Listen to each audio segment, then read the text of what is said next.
breaking the silence, building bridges, and shaping stories. Growing up Chinese in the 1970s in Canada was not, it wasn't a fun thing. It was just ignorance. People did not understand. So I think that Asian Heritage Month comes a long way in that. How do we continue these stories? We need to make these stories and the information more accessible, and we have to make it interesting.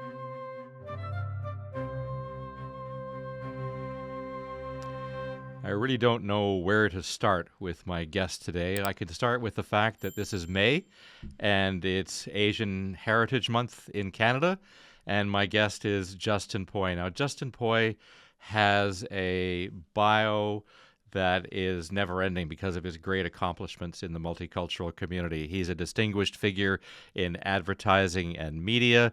He does a lot of philanthropic work for the Asian and multicultural community across Canada. And he and I have a personal connection. Not only did we go to the same alma mater, Toronto Metropolitan University, we're actually business partners and working together on a film. So I can't wait to talk to you, Justin, and maybe you can fill a little bit more background on your long resume. Sure. I started my agency at a very interesting time. I graduated from what was then Ryerson in the early 90s, and it was a time when there was a huge influx. Anybody in Canada at that time remembers a mass influx of Chinese coming from Hong Kong. Hong Kong was being handed back to the Chinese government in June 1997. And there was a little bit of a panic that subsided eventually, but we had a huge wave of immigration. I think in one year we saw almost 400,000 Hong Kong Chinese come into Canada in one year alone. So when I graduated, I thought, well, this is a pretty good opportunity to start not just an ad agency, but one that helps Canadian companies reach all of these new immigrants. And that's really how I got started in the whole multicultural space, getting involved, deeper into the Chinese community. And that's essentially was the beginning of all the things that I do now. And community advocacy is also in your family heritage. So give us a little bit of a hint of how you grew up surrounded by giving back, that theme of giving back to the community. So it's something that's kind of unique when you look at the Chinese diaspora from that part of Asia. People from China, for example, do not have a history of giving. Anybody in their 50s and 60s grew up during communism, and really the whole idea that the state looks after you and looks after the people means you don't really have to give anything back. You just take what you're given and you live. But Hong Kong was very unique in that it was a British colony, and anybody who knows about philanthropy knows that England is probably the UK is probably one of the most philanthropic countries in the world, and which is why a lot of charities set up their global head offices in the UK. And so my family is all originally from Hong Kong. My grandfather, Richard Charles Lee, was my mother's father, was a very philanthropic man, and that carried on in the family. He taught his daughter, and his daughter, my mother, was the one who got me involved. And actually, growing up Chinese in the 1970s in Canada was not, it wasn't a fun thing. It definitely wasn't a cool thing. There was nothing cool about being Chinese in the 1970s. Yeah, people saw mostly Kung Fu, Bruce Lee. There's a few Chinese restaurants in Toronto at that time, not many, and certainly not good, not like what we have now. And so growing up, I was in a little bit of denial. I just, you didn't want to be Chinese. But then as I got into my 20s, right after I graduated from Ryerson, my mother said, I think you should volunteer. And at the time, there were a lot of Chinese charities that were sprouting out up all over across Canada. What was happening was that people who came from Hong Kong realized there aren't any nursing homes where I could put my parents and they speak Cantonese. They're not, they don't want to eat roast beef and potatoes for dinner, things like that. So there were all these charities that started up, and one of them was the Monshung Foundation, which ended up building the first nursing home in downtown Toronto, right near the AGO on Beverly Street. And they also had Chinese schools. They did a lot of fundraising, and they actually partnered with the Jewish community, which was another community that felt that their elderly needed to be looked after a certain way. And the Moncheng Foundation since then has grown tremendously with homes all over the GTA. But it was really that organization that's very dear to my heart because my mother sort of force volunteered me to get involved, and we sat on committees together, and that was the beginning of what she instilled in me, and which I carry on to this day.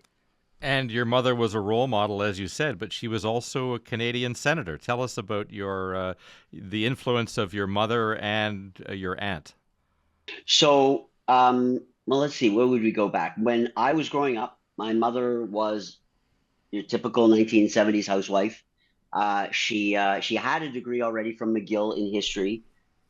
She was raising me and my brothers. She really was very hands-on as a mom, didn't want to detract away from being a mother. But when my younger brother started going into full day school, she decided she would go back to school. And she ended up doing the fashion design program at Seneca College. And she became a fashion designer. And all throughout the 80s, she had actually made quite a name for herself under the name Vivian Poy Mode. She had a store in Yorkville, and she did very well. And then, as with a lot of business people in Canada, once you become a little bit successful, then you start giving back. And she started to get politically involved. She started to help the Liberal Party back then. I guess it was David Collinette was the MP in her riding, who was, I think he was our Minister of Defense for a long time. And she had started to help out, and she got involved that way. And then it was kind of simultaneously, my dad's sister, Adrienne Clarkson, was working at the CBC. She had been, made some real sort of trailblazing marks as a journalist. Even when I was at Ryerson, we were studying the fact that she was the first woman to interview the Ayatollah Khomeini. And so she then started with a show called Take 30. She was a long time broadcast journalist on Fifth Estate, and she had then also kind of around the same time gotten politically involved. She was appointed as what do they call that in Paris now? Agent General. Agent General. Yeah. She was the agent general to Paris for Ontario, and actually I had done a school trip to Paris, and we went to visit her, and she gave us a tour of the office and whatnot. So it was almost like she and her sister-in-law, my mother, were kind of moving away from their original careers, kind of at the same time. And then one day we were up in Muskoka, and my mother gets a call, and it was Jean Chrétien, and she was a little bit surprised. And he said, we're appointing you to the Senate, and that was sort of the beginning of her career in the Senate. And she did, I see that as almost a whole other lifetime. And then about I think 2 years later, my aunt was appointed to Governor General. And a funny story, we were I think it was at my aunt's installation. We were talking, like Jean Chrétien came up to my brothers and I, and he said, I had no idea actually that Adrian was related to your mother. They both have two different last they names. they appointed the two of them, and they were related. Yeah. Yeah. This looks like a fix that I'm giving all the appointments to one family. But yeah, so they both had outstanding careers, both in that political side, and during that time, my mother really wanted to make her mark. And in 2002, she had put forward a motion, and it was proclaimed Asian Heritage Month across Canada. And so that's 23 years old now. It has taken off completely a life on its own. I mean, any city you go to during the month of May, there will be Asian Heritage Month celebrations. Doesn't matter what city you go to, and that all came from the original proclamation. And your father's family came over at a unique period in Canada's history. We've done a film, as you know, about the Exclusion Act, but your family was an exception. Tell us about that. Yeah, so from 1923 to 1947, and that's the all about the period of the film that we've produced, Craig. It was a period of time. So just to give our listeners a little bit of history, I'll condense it very quickly. But most people know that the railway could not have been completed without migrant workers from China. When once the railway was complete, There really was no need nor a desire for Canada to continue to have all these people from China in this country. They tried to get rid of them by instituting what was called the head tax, which started out at $50 and then quickly ramped up to $500. But that head tax didn't really have the effect that it was meant to have. People said, I've been here so long, decades, I'm just going to continue working. Some of them had to borrow money to pay the head tax, but they had all this family back home that they wanted to bring over. Family separation was a huge thing. It was really a male-dominated society because they were only bringing men over to work on the railway. So they wanted to bring over their kids. Some of these men had never seen their kids, or they hadn't seen them in a long time. In fact, some of them never saw their kids. So that was what was happening. And then the government decided, well, that's not working. So let's put in a piece of legislation that completely excludes them. So that was called the Chinese Immigration Act. And as you know, in the Chinese community, we call it the Chinese Exclusion Act. And that went on until 1947. And during that period of time, there were less than 50 Chinese that came into this country. And out of the 50, sometimes I hear 44, sometimes I hear 50, but it was a small amount. And when I hear that number, I think, wow, four of those people were my grandmother, my grandfather, my father, and my aunt. And they came over during that period under what was called Section 9. It was an allowance for certain people who had worked for the Canadian government. My grandfather was working for the Canadian government in Hong Kong, so they were allowed passage. Now, they were never meant to stay here, actually. They were meant to move on to Australia. But 6 months after they landed, the law was repealed. So they were allowed to stay, and the rest is history. Yeah. But if that had not happened, they would have that would have been it. They would have been gone. There would have been no. There would Canada without us. That's incredible. And your aunt, as a senator, brought in Asian Heritage Month, so we have My her to mother. My thank. mother. Your mother. Yeah, Yeah. yeah. Yeah. Tell us about that. Like, why do you think it's recognizing and celebrating Asian heritage is so crucial in today's social climate? Well, first of all, my first question to my mom was why that timing, and then she always answers that question with another question: why did it take so long? Because I mean, really, if you want to look at immigration patterns and you look at when the Chinese got here and what they've contributed at what all the Asian communities. I mean, look at all the different Asian communities have contributed to this country, not just the Chinese. Why did it take so long to have an Asian Heritage Month? So that was really, it wasn't the fact that my mother chose that time. When she got into the Senate, she said, now I can use this platform to create such a thing, which is long overdue. And Asian Heritage Month it does a couple of things. One major thing is to um, educate all Canadians about the different Asian cultures that are within our country and what they've contributed, not only business wise, because everybody's focused on business, but also culturally.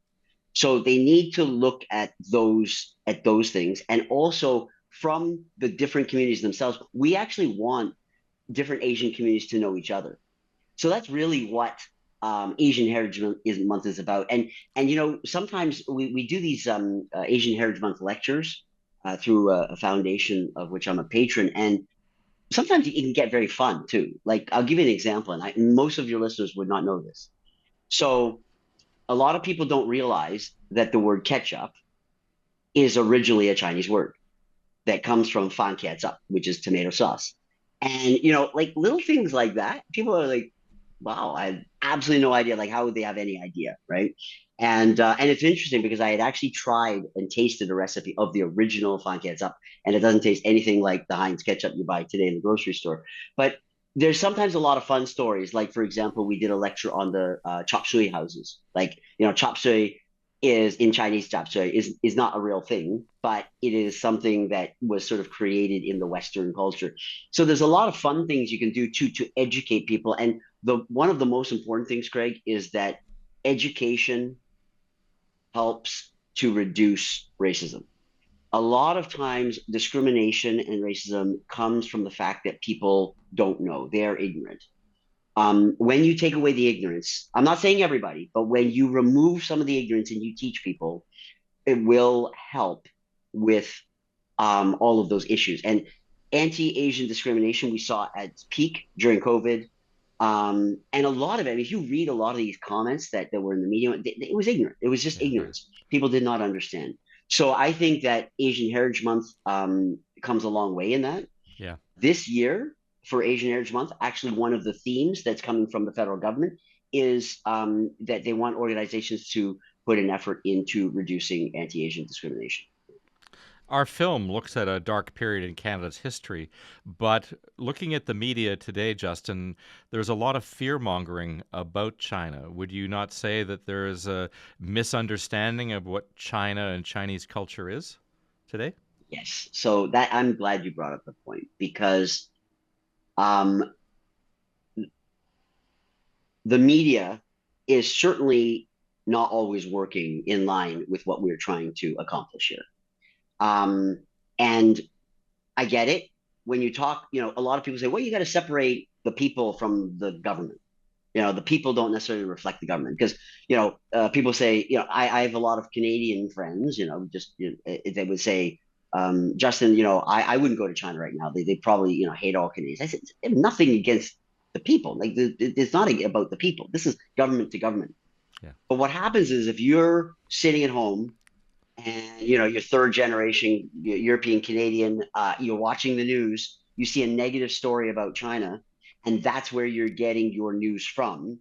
You are going to then feel the same way. You're gonna take that on because let's face it. I know you've been to China many times, and your wife is Chinese, but the average Canadian may never get to China. So they will not actually see everything they know about the country is coming through that screen, whether it's their phone, computer, television. That is the only way that they're getting images. And even worse today is that a lot of people are getting their actual news from Instagram and TikTok. Yeah. So that's completely unfiltered, completely biased. And if you, depending on what channels you sign up to, you could just be getting a nonstop barrage of negative imagery. And that definitely is not helping the cause. Absolutely. And then, of course, these days when we're talking about trade wars and things like that, that is certainly not helping the cause because it pits one country as against another, and it makes your country see another country as an enemy. Um, my favorite time was actually 15 to 20 years ago when Trudeau was just coming in. Um, it was like the honeymoon phase with China. And I'll tell you, when I would go back to China and they would find out you're Canadian, I mean, it was just great. And at the time, China was opening up. They were learning, like they were hungry for knowledge, learning from the West. So there was a lot of flow of information back and forth. And honestly, I never thought that would end. In fact, I thought it would increase. I don't think anybody could have predicted a period of isolationism. But that's where we are today. And if that's what we're getting from the media, you can be assured that a lot of the population is going to follow suit. A few points on that, just to get back to the fear of China. I have educated friends, Justin, who find out, I tell them I've been to China. Oh, did you feel safe? And I said, of course, I feel safer in China than other places in the world. So that's one thing. The other thing about the trade is you and I have both observed China, and whether or not we agree with their system, they do have a huge entrepreneurial and innovation culture that puts them way ahead in terms of infrastructure, high speed rail, all the technology and that is the underlying root of the trade war because everybody's afraid that China will dominate the world because they're the biggest population, and they have this innovation, entrepreneurial spirit, and that is what they're focused on, right? Well, I have 2 points of view on this. One, us in the West losing our manufacturing sector, that is actually our fault. Yeah, If you remember the 80s, made in Canada was a huge thing. Made in the USA was a huge thing. The entrepreneur class decided, hey, we could go overseas, take advantage of all this cheap labor and make, 5 times, 6 times, 10 times our profit. That was our fault, actually. We didn't have to do that, but it was chasing the dollar. Right. So in terms of where we are today, I think that you know, I'm not a politician, I'm not an economist. Maybe there needs to be a little bit of a reset. We can all debate about how that reset gets done, but I think that where we are today is look, China could not have, they would not be the country it is today if it were not for their political system. Can you imagine trying to move that fast when Yeah. you've got two sides of the house with only two votes to spare, trying to agree on everything? Yeah. You just never get anything done, right? So people can debate as much as they want about political systems, but there is no perfect political system, as you know. But they move fast. They knew how to. Well, Chinese have always been entrepreneurial. In fact, that is actually, we joke as Chinese that it's actually a double-edged sword. Sometimes they're so entrepreneurial that everybody wants to be their own boss, and that's before communism you had the warlords, and everybody wanted to be their own enterprise. So in one case it doesn't help when you're not it doesn't help for self-organization, but if you need to advance, it certainly does help with that. One of the things that I like to get across, Justin, is the fact that if not for the Chinese immigration in the early 60s after the Chinese famine, we likely wouldn't even have the multicultural society that Canada prides itself on today. And one of the things I like to educate people on is the fact that all these other newcomer groups from other parts of the world have the Chinese community for laying the groundwork for Canada's multicultural policy. Absolutely. I mean, yeah, I mean, even I tell people all the time, even the Exclusion Act certificate, that was the very first form of photo ID in the country. I mean, there's a lot of things that came about. People, Greg, people are busy with their lives. A lot, unless you feed it to them, people do not digest and go to seek history. A Hmm. lot of people I find don't spend the time to reflect how did we get here today unless you feed it to them. So that's why I think films like Exclusion and some of the other projects around the country like museum exhibits, if you make it easier for people to digest the information, that's a one way to help to get these messages out. Absolutely. And I want to know also about how we can continue this goal of telling more Asian stories because recently, I mean, everybody knows that the first wave of Chinese immigrants were from Guangdong and Hong Kong, but more recently, we're getting a lot of mainland Chinese, and it's a completely different culture to the original Chinese. So there's a bit of a I wouldn't say a cultural divide, but you probably can explain it better. The stories need to be shared not just with the disparate parts of the Chinese community, but with mainstream Canadian society. So how do we accomplish that? Well, let's say it's a challenge because, first of all, um, most people who are not directly involved with the Chinese community see the Chinese community as one whole, monolithic community. You're all the same, which couldn't be further from the truth. If it doesn't matter what community you're from, you will know that there's those nuances and differences. And in the case of the Chinese coming from that part of the world, these are not just nuances; these are fundamental differences. I always tell people, imagine. So we grew up here in Canada under a British system. People in Hong Kong grew up under a British system. Now imagine your neighbor grows up under a completely different system. Why in the world would they have the same values as you, right?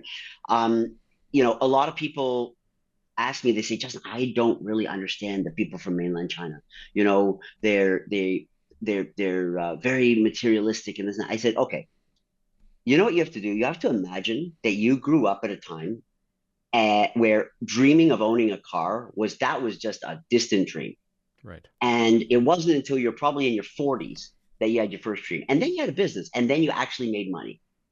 I would be pretty damn materialistic. I said, you have to understand where these values come from. Once you understand where values come from, then you know how to relate and deal with people.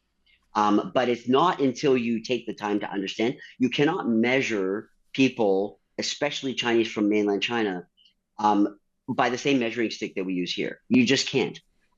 Culturally speaking, for example, we take having a front yard and a backyard for granted here. Yeah. They do not. when they come to say, I never dreamed I'd have a house with a front yard and a backyard and not just a numbered apartment. Those are things that most of mainstream Canada does can't understand. And I think to answer your question more directly, how do we continue these stories? We need to make these stories and the information more accessible, and we have to make it interesting. We also have to make the stories relatable. So, number one, put the stories in front of them. Number two, they have to be interesting. And number three, we have to make the stories relatable to people's their own experience. Because when you can't relate at all, people lose interest. When this podcast comes out, it'll be the first week of May, and it'll come out on Thursday. So tomorrow night, our film that Kira Logren directed, Exclusion Beyond the Silence, is going to be going out across Canada. Tell me about why that film has caught on the way it has, you think? Because when we set out to tell the story, we had no idea what the audience perception would be, but it seems to have touched a nerve, so to speak. That the story of exclusion and the film has taken off the way it has because, first of all, there hadn't really been anything done like that. One I wouldn't say it's a beef necessarily, but it is a beef I had with the commemorations taking place in 2023 was that they were all one-offs. None of them left a legacy of remembering. None of them left a legacy of education. I can go to a 1 week celebration. I can go to a 1 day event in the Senate. What does that really do? The second thing is that they were all preaching to the converted. I would go to all these events and I'd look around and say, these are all Chinese people. These are all people who already know about this. They are here because they've been educated in it. This film does the two things that all of those things didn't do. Number one, it is a legacy piece. It is a piece that will live on that can be used for education purposes. It's something that can be watched over and over again, so it's not a one-shot deal. And the second thing is that it's something that is going to educate and be able to help people understand not only what happened with the Chinese community, but it helps them reflect about stories of their own community. Because let's face it, every country has its ugly past. We have many stories of exclusion, and all of the things that happened during that period. Hopefully, this film will encourage you to want to do a little bit of your own research, and soon you will realize that that around the time of Chinese exclusion was right around the time of the mandatory implementation of residential schools. A lot of these things all happens, and so you'll end up going down a rabbit hole, but you'll probably end up on your own family tree learning about something about yourself. Well, let's give our listeners a bit of a hint of what you and I are cooking up for telling more Asian Chinese stories. Sure. Well, there is currently really there's no platform in Canada for telling these stories. If you turn on at one of the specialty channels and you happen to see a documentary about a Chinese story, an Asian story, it's probably luck. It was probably part of the programming, but there's no place that can house this where people can purposefully go to digest this content. We do have people would say, well, we have Chinese channels. Those channels serve very specific purposes, none of which are to tell the stories that we want to tell. They're either current events or they're very niche and politically motivated. That there needs to be a platform, and so I don't know how much more you want to say, but Yeah, Craig you and can I are tell. cooking Yeah. up a platform. We have are launching a platform called Silk Bridge TV. Silk Bridge is a play on the old Silk Road, which was really the original opening up of China to the West on the Silk Route.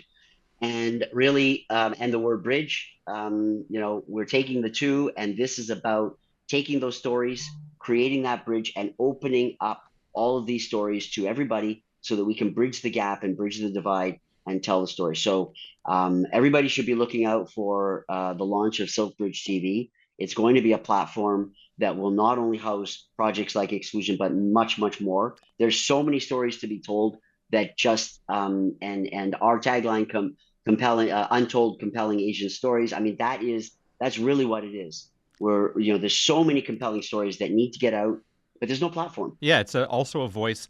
The program will be in English as well as other languages, so it's going to be able to build that bridge.